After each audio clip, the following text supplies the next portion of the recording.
அனைவருக்கும் வணக்கம். சிம்ம ராசினியர்களுக்கு ராகு கேது தவிர மற்ற கிரகங்கள் தரும் சாரா யோகம். இந்த சாரா யோகத்தால் சிம்ம ராசினியர்களுக்கு என்ன மாதிரியான நன்மைகள் எல்லாம் ஏற்பட இருக்கு, கிரக நிலைகளின் ரீதியாக அமையிருக்கும் சாதகங்கள் என்ன, பாதகங்கள் என்ன, மேலும் என்ன மாதிரியான முன்னேற்றங்கள் எல்லாம் ஏற்பட இருக்கு, குறிப்பா சிம்ம ராசினியர்களுக்கு இந்த சாரா யோகம் அப்படின்னா என்ன என்று பார்க்கும்போது, கிரகங்கள் பல வகைகள்ல ஒன்றுக்கொன்று தொடர்பு கொண்டுள்ளது. அந்த வகையான தொடர்புகள் திருஷ்டி எனப்படும் பார்வைகளால் இணையும். நட்சத்திரங்கள் வழியே 2 கிரகங்கள் இணையலாம். திரிகோண ஸ்தானங்கள் வழியே கிரகங்கள் இணையலாம். ஒரே ராசி கட்டத்தில், அதாவது பாவகத்தில் நெருக்கமாக இணைய வாய்ப்புகள் ஏராளமாக உள்ளன. இவ்வாறு கிரகங்கள் ஒன்றையொன்று தொடர்பு கொள்வதால் யோகங்கள் என சொல்லப்படும் பலன்கள் உருவாகின்றன.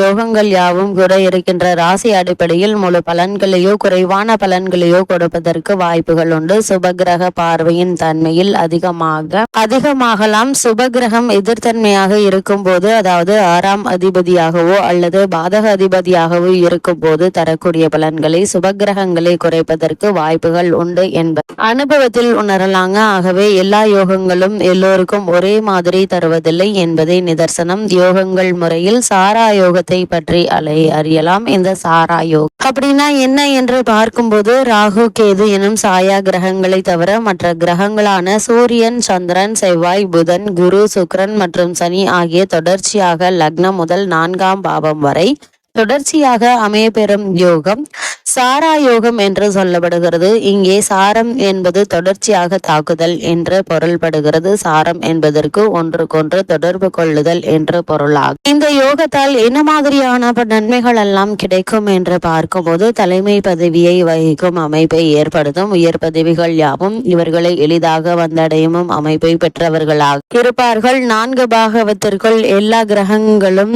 அடைவதால் சந்திரன் தனித்திருக்க வாய்ப்பில்லை. ஆகவே சந்திரனுக்கு முன்னும் பின்னும் கிரகம் கண்டிப்பாக இருப்பதற்கான வாய்ப்புகள் உண்டு. எப்பொழுதும் இந்த யோகம் கொண்டவர்களை சுற்றி பலர் இருப்பதற்கான வாய்ப்புகள் உண்டு. பண வரவும் வந்து கொண்டே இருக்கும்.